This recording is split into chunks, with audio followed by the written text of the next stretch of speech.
I just hit my 3-month podiversary, as I call it.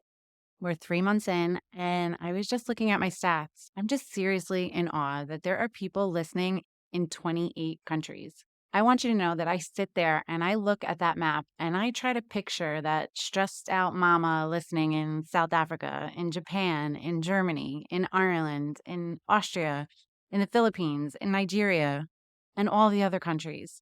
And I want you to know that I see you. Not literally, because that would be a little weird, but I know you are there, and I seriously thank you for listening.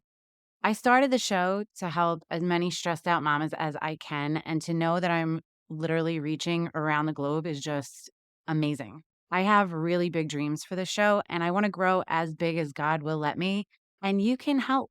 If my show has helped you in any way or put a smile on your face, and you haven't left me a review or shared your favorite episode with a friend, I would be so grateful if you took a minute today to rate, to share, or if you have time to leave me a review. Your reviews help boost my show in searches, and the more searches I show up in, the more people will listen. I also wanted to let you know about my free Facebook community. Just search up Mom Wife Career Life and click Join Group.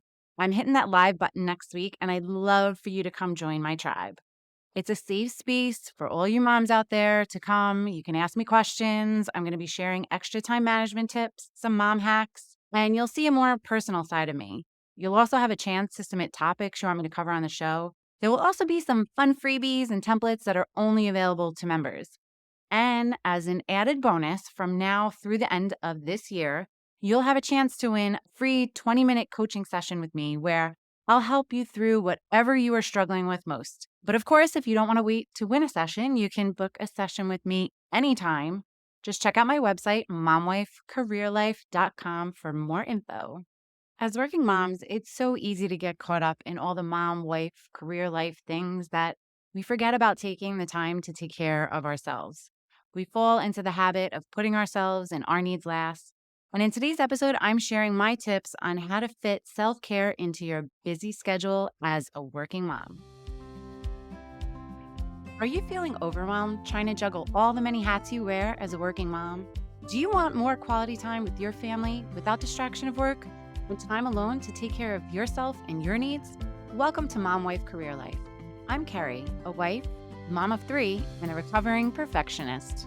In this podcast, I will teach you how to create balance in your life by implementing healthy habits, organizing your home and your schedule, being intentional with your time and in your relationships, and most importantly, how to start putting your needs first, because no one can pour from an empty cup.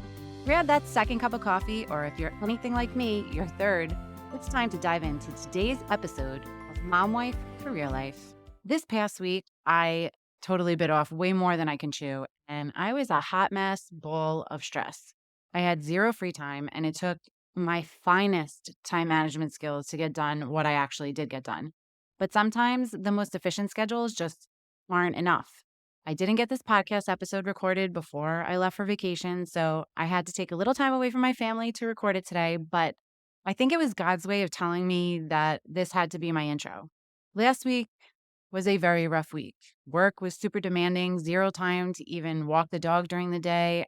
I had my first interview on the show and split it into 2 episodes and decided to release them both in a week, which may sound very easy to do, but for someone just starting out with podcasting and doesn't know how to do it, it was a huge learning curve for me and a lot more editing than I'm used to. I'm used to doing the shorter episodes. These were longer episodes, so it was even more editing and coaching some clients and just a lot of life. Plus, we were going on vacation and I hadn't even packed yet. I can only get up so early in the morning to get everything done during the day. And as efficient as I am, you can still only do what you could do in a day. So Thursday night, I went to bed so overwhelmed, woke up Friday feeling just the same. I went to bed with a headache, woke up with a headache, and I was almost in tears to Russ, telling him that I think I just needed a good cry. And then my workday was starting and I had to get Michael to camp. Luckily, Russ took that one on. And then I logged into work and then the dog still hadn't been walked. And I'm a complete ball of stress. And Russ just looked at me and he said, I think a walk would do you good. And yes, a walk did me good. I was able to get myself grounded, change my perspective, remind myself that I always make it out okay on the other side of these stressful days. And I usually take something away from those stressful days, which in today's case are tips for today's episode. So without further ado, let's get into my tips on how to fit self care into your busy day as a working mom. Number one, get some sleep. Getting the right amount of sleep is so important for so many reasons. Besides the increased health risks, bad night's sleep affects your mood, your ability to focus and think clearly. Being tired and having brain fog are two things no mama wants to deal with on a jam packed day. If you still have little ones that get up during the night, then that makes it extra hard. Those seasons do change, and there are plenty of mom hacks to deal with kids that are still waking up in the middle of the night. Before I had Michael, my girls used to wake up and come to our bed in the middle of the night all the time, and I used to just let them in. At that time, we had a queen size bed. I remember one night I was 8 months pregnant and I was huge. I woke up and somehow I ended up at the end of the bed, curled up by everyone's feet because they took up the entire bed. And I'm like, something is wrong with this picture. That's when I decided no more kids in my bed. And I know everyone loves those snuggles, but if I was ever going to fully function again, I needed to get a good night's sleep. So to get them out of my bed, I started leaving sleeping bags on the floor next to my bed. I'd have one on my side and one on Russ's. And when the girls would come down, we would tell them they could stay in our room, but they had to sleep on the floor. And the girls actually loved it. They stopped coming down as much, but it's something that we kept up with. When Michael was old enough to come down to our room, we did the same thing. At one point, we had 3 sleeping bags, one on my side, one on Russ's side, and one at the foot of the bed for Michael. Number 2, drink water. I'm sure some of you don't consider drinking water self-care, but water has so many health benefits. And if you're not drinking enough water, it can not only affect your health, it can affect your mood. Drinking water helps boost your energy, it helps regulate your temperature, and it helps you focus. It's also a huge aid in helping you lose weight or maintain that healthy weight that you worked so hard to get. I could go on and on about water. It can be hard to drink all day, and there are some days that I don't drink enough water. I will be completely honest. But what really helps me is having one of those 64-ounce water bottles. I fill it every morning, and I know that's the amount of water I need to drink by the end of the day. And I have one of those bottles that has the timestamps on the side with the motivational sayings that kind of encourage you to drink more water during the day. I'll share a link in the show notes, but if you don't like plain water, you can make infused water. I sometimes cut up cucumbers, throw them in a mason jar, and fill it with water, pop it in the fridge, and within a few hours, it has a nice cucumber flavor. But you can do that with a bunch of different things. You could do that with lemon, oranges, berries, or if you have digestible essential oils, you can infuse your water with oils too. Young Living has a bunch of ingestible oils. I sometimes drop in lime oil into a glass, but just very important with oils, you need to use a glass container. So if you're infusing your water, you need to use a glass container. You could also get glass water bottles. I had that for a little while. If infusing your water isn't your thing, you could also try mixing it up with flavored seltzers. My go-to right now are the lime flavored LaCroix and black cherry flavored Waterloos. And just a wellness coach hack, instead of drinking that glass of wine at night, pour a flavored seltzer into a wine glass because sometimes just holding the glass and the motion of taking the sips has that same calming effect as that glass of wine, and it's a lot less calories. Number 3, a good morning routine. Y'all know by now I am big on my morning routine. The best time to squeeze in me time and some self-love time is before your house wakes up. Waking up at least an hour before the kids wake up allows you to have time to do so much. I have an entire episode on creating a morning routine, so you can check that one out. It's episode 4. In that 1 hour, you can get in a workout, read a book, journal, and enjoy a nice hot cup of coffee in peace. Those are the things I like to do, but maybe you have a hobby you wanted to start or don't have time to work on during the day. For me, this year, I've been taking courses on podcasting and starting your own business. And I take my classes and do my coursework as part of my morning routine. I've had to sacrifice some of my daily workout routines to get the coursework done, but I love doing this podcast and coaching women. So for me, this is actually part of my self-care, doing the work that lights me up. So total tangent, but if there is something that is on your heart that you feel you're being called to do, don't use the excuse that you don't have time. You can find the time. And if you can't find the time, I will help you find the time. And spoiler alert, a lot of that time can be found by putting down your cell phone and staying off of social media. So, back to the morning routine. It's my favorite time of day. You've heard that at least 10 times before, and you'll hear it 100 times more. But I think part of the reason is because it's literally the one part of your day that you have the most control of your time. Once your kids are awake, you go into mom mode, and Lord knows what monkey wrenches they will throw at you. Then it's time for work. And I never know what my day is going to bring me, and nor do you. I can't remember the last workday I had where my day went as I planned. And after work, it's back to mom mode. There's dinner, you're chauffeuring, and hopefully squeezing some quality time in with your family. And then it's bedtime, which brings us to number 4, your nighttime routine. The time you have at night is totally dependent on the season of life you are in as a mom. If you have littles, they tend to go to bed a little earlier, so you have free time after they go down. But the older your kids get, the less free time you have at night. And just a forewarning for those with younger kids, the older your kids get, the later their activities are. I just signed my 8th grader up for sports that are 20 to 30 minutes away and don't end until 9:30 at night. So we're not getting home until 10. I like to be upstairs starting my nighttime routine by 8:30, 9 o'clock the latest, and I am in bed by 9:30. It stinks, but we make sacrifices for our kids. So, regardless of what your schedule is like or how much time you have for yourself, you need to do at least one thing for yourself in your nighttime routine. Knowing what I know now and seeing what I see now, a good skincare routine would be my number one recommendation, besides praying or meditating. But that's something you could do while you are in bed with your eyes closed.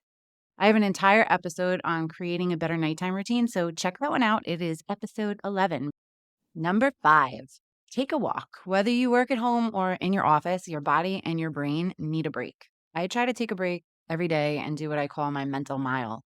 I take a brisk walk that works out to be around a mile. I bring my dog, so it's getting him out of the house too. So it's two birds and one stone. You pick a path that has some pretty scenery if you can, and just take a walk and take it all in.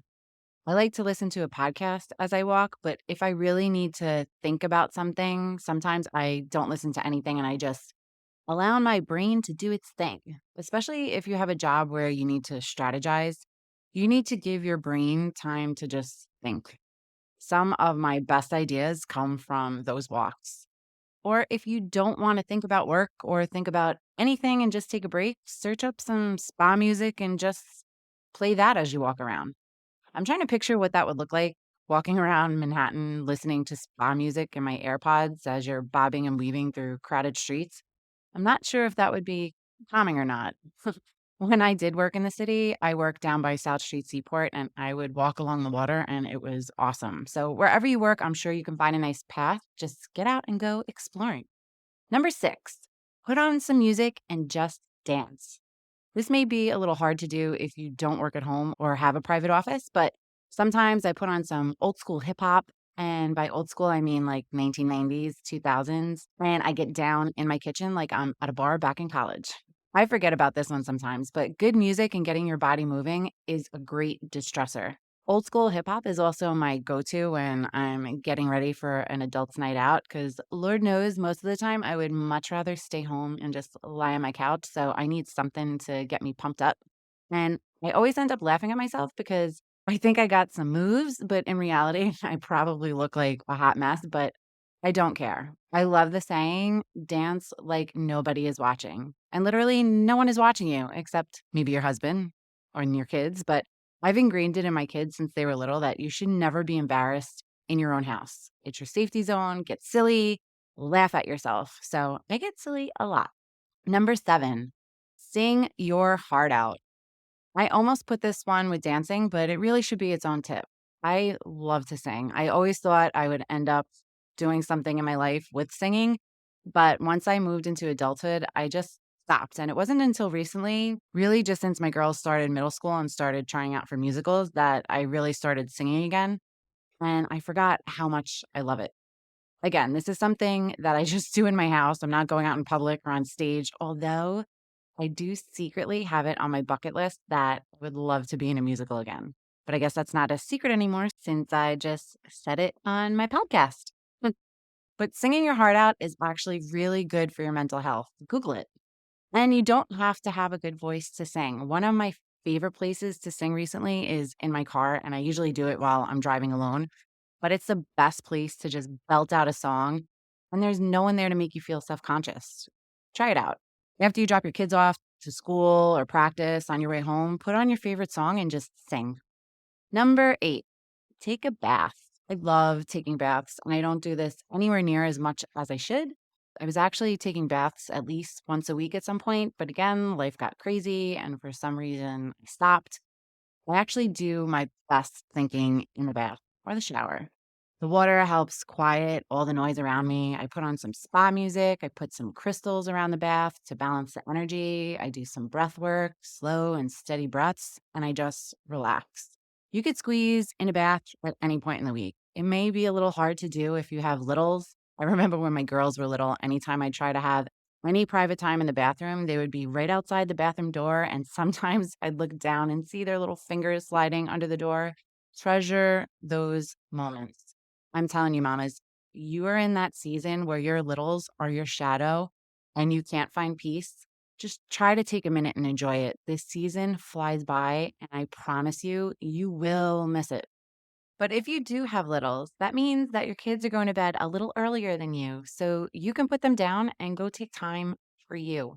And if your kids are older, let them watch a show or a movie while you pour yourself that glass of wine and just detach. I'm also a big fan of taking a bath on Saturday morning. My family sleeps in, the house is all quiet, and it's still a little dark outside.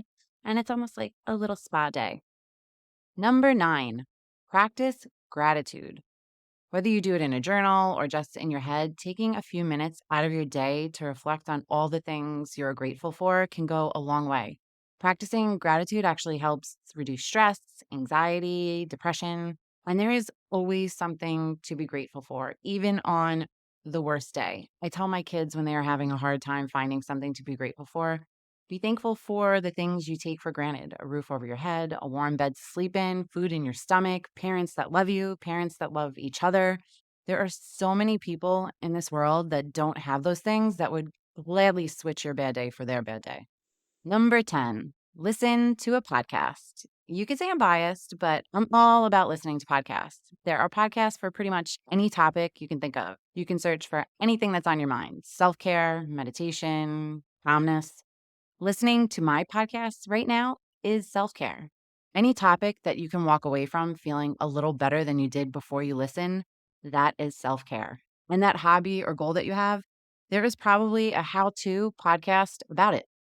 I learned how to start a podcast from listening to a podcast about how to start a podcast. I listened to time management podcasts, productivity podcasts, and a great podcast to get into for self care that will help you with your mindset and perspective is Jay Shetty's show On Purpose, which, you know what? I'm going to add a bonus tip, number 11. Number 11, work on your mindset and your perspective. This should be so high on your list.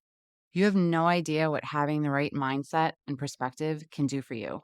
One quick and easy exercise is flipping the script from I have to I get to. Instead of saying I have to go to work, flip it to I get to go to work. You have a job to go to. Some people aren't so lucky. I have to make dinner, flip it to I get to make dinner. You have food in your fridge, a kitchen to prepare your meal, family to feed. Again, some people aren't so lucky. That was a long list, but there is something in there for everyone. Let's do a quick recap. Number 1, get some sleep. Try your best to get a good night's sleep. If your kids are in your bed keeping you up, try sleeping bags on the floor. Number 2, drink water. Get yourself a 64-ounce water bottle to help keep track of your water intake. Number 3, a good morning routine. Get up at least an hour before your kids get up and spend it doing something for yourself. Check out my episode 4 for more tips on that. Number 4, a good nighttime routine. Even if you're out late picking your kids up from activities, spend a little time on yourself, especially your skin. Use those serums. Check out episode 11 for more nighttime routine tips. Number 5, take a walk. Whether you work from home or have to go into work, get out, go exploring, and get some fresh air. Number 6, put on some music and just dance. Get silly and laugh at yourself. Who doesn't love a good kitchen dance party? Number 7, sing your heart out. In your kitchen, in the shower, in your car, especially if you drive to work. Whether you have a good voice or can't carry a tune, just sing. Number 8, take a bath. And remember, baths don't have to be at night. My favorite time to take a bath is a weekend morning. Number 9, practice gratitude. There is always something to be grateful for. Today, I am grateful that you are listening to my show. And don't forget to leave me a review and share it with a friend. Number 10, listen to a podcast. Get some calming words in your ear or learn a new skill. And bonus number 11, take a few minutes to work on your mindset and your perspective. Flip that script from I have to I get to. Well, I hope you found this episode helpful. I would love for you to head on over to our Facebook group and tell us which one you are going to try and implement this week. The link is in our show notes, or you can just search for Mom Wife Career Life on Facebook. Sending you so much love and light. Until next time on Mom Wife Career Life with Kerri Papp. Before you go, if you found this podcast helpful, I would be forever grateful if you could take a minute, go over to iTunes, and leave me a review. If you have other stressed out mamas in your life that you feel this podcast could help, take a screenshot of this episode, post it on Instagram and tag me, and let them know that they are not alone and they can create balance in their life too. If there's a topic you would like me to cover or you just want to connect, DM me on Instagram at mom.wife.career.life.